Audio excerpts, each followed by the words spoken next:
ሰላም ጤና ይስጥልን አድማጭ ተመልካቾቻችን ከቶፕ ኒውስ ኔትወርክ ዕለታዊ ዜናዎችን ይዘን ቀርበናል። በቅድሚያ ማርዕስቶቹ በኢትዮጵያ ላይ ሰርጎ ገብ የተሰኘው የሳይበር ጥቃት ሙከራ በከፍተኛ መጠን የሚፈጸም መሆኑ ተሰማ።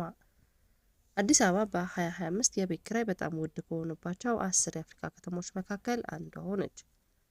የፋይዳ ዲጂታል የማንነት መረጃ ከሁሉም ባንኮች የደንበኞች ባንክ ሂሳብ ቁጥር ጋር የሚጣመርበት ስራ መጀመሩን የብሔራዊ ባንክ አስታወቀ።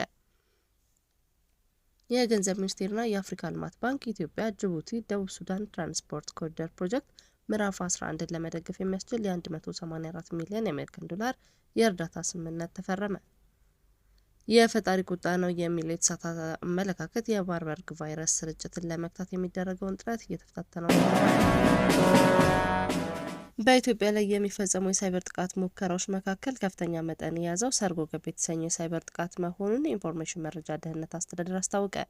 ይህ የሳይበር ጥቃት በድረገጽ፣ በቁልፍ መሰረተ ልማቶችና ሌሎች ዘርፎች ላይ ኢላማ ያደረገ እንደነበር የኢንፎርሜሽን መረጃ ደህንነት አስተዳደር የሳይበር መከላከል ዳይሬክተር መሐመድ ፈረጃ ገልጸዋል።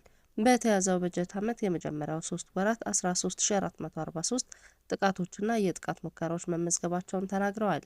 አክለውም በኢንፎርሜሽን መረጃ ደህንነት አስተዳደርና ቁልፍ መሰረተ ልማቶችን በሚያስተዳድሩ ተቋማት ጥረት 97.16% የሚሆኑትን የጥቃት ሙከራዎች ምላሽ ተሰጥቷል ብለዋል። አቶ መሐመድ የሳይበር ጥቃት ሙከራዎቹ ቢሳኩ እንደ ሀገር ይደርስ የነበረው ጉዳት ከፍተኛ በመሆኑ የሳይበር ጥቃቶችን በመቆጣጠር የጉዳት መጠንን በመቀነስ ድጋሚ ለጥቃት እንዳይጋለጡ ደህንነታቸውን የማጠናከር ስራ ተከናውኗል ብለዋል።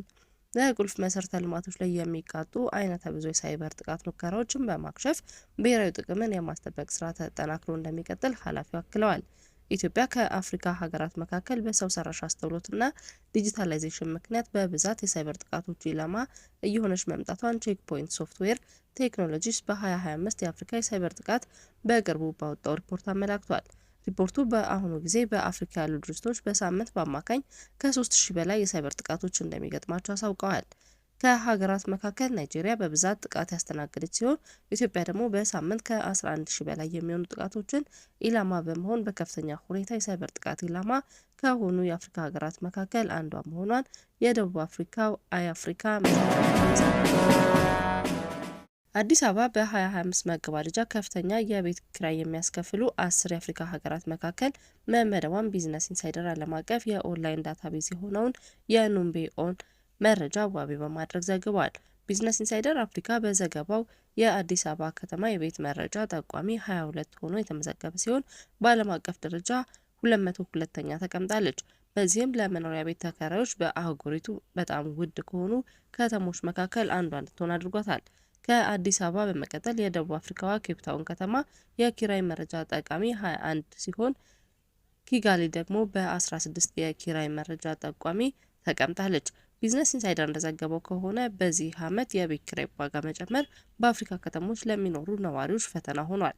ከፍተኛ የመኖሪያ ቤት ወጪዎች ግለሰቦችና ቤተሰቦችን ራቅ ወዳለ የከተማ ዳርቻ እንዲዘዋወሩ እያስገደደ መሆኑን ዘገባው አመላክቷል። ይህም የትራንስፖርት ወጪን መጨመር፣ የጉዞ ጊዜን ማርዘምና ምርታማነትን መቀጠል ያስከትላል ብለዋል።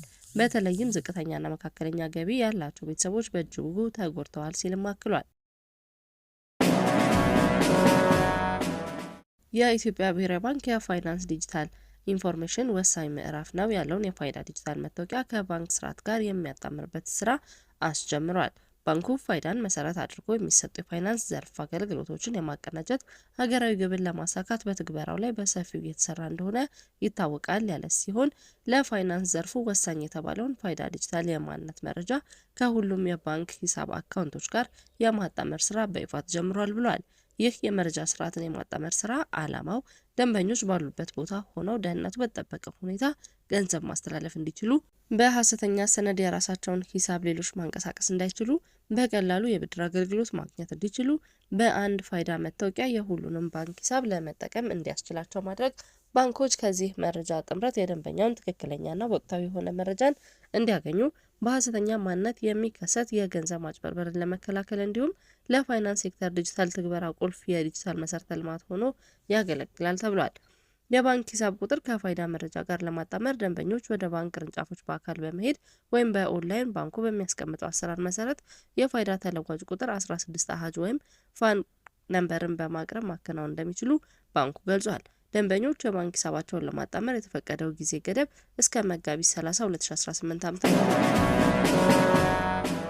የገንዘብ ሚኒስቴርና የአፍሪካ ልማት ባንክ የኢትዮጵያ ጅቡቲ ደቡብ ሱዳን ትራንስፖርት ኮሪደር ፕሮጀክት ምዕራፍ 11 ለመደገፍ የሚያስችል የ184 ሚሊዮን የአሜሪካን ዶላር የእርዳታ ስምምነት መፈረማቸው ተገለጸ።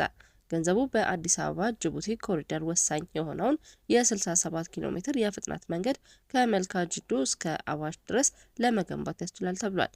ይህ መስመር ከ90% በላይ የሚሆነው የኢትዮጵያ የባህር ንግድ የሚይዝ በመሆኑ ለሀገሪቱ የሎጂስቲክስ ፍሰት፣ ለክልላዊ ትስስር እንዲሁም በአፍሪካ ቀንድ ያለውን የኢኮኖሚ ውህደት ለማጠናከር እጅግ አስፈላጊ መሆኑ ተመላክቷል።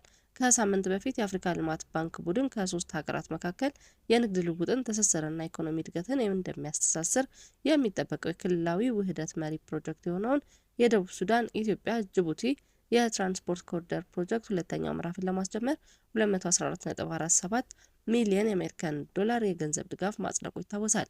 የገንዘብ ድጋፉ ከአፍሪካ ልማት ባንክ በዝቅተኛ ወለድ መጠን የተገኘ ሲሆን ለኢትዮጵያ 180.5 ሚሊዮን ዶላር፣ ለጅቡቲ 29.71 ሚሊዮን ዶላር፣ ለደቡብ ሱዳን 1.96 ሚሊዮን ዶላር የሚሆን የእርዳታ ድጎማ እንደሚያካትት ተዘግቧል።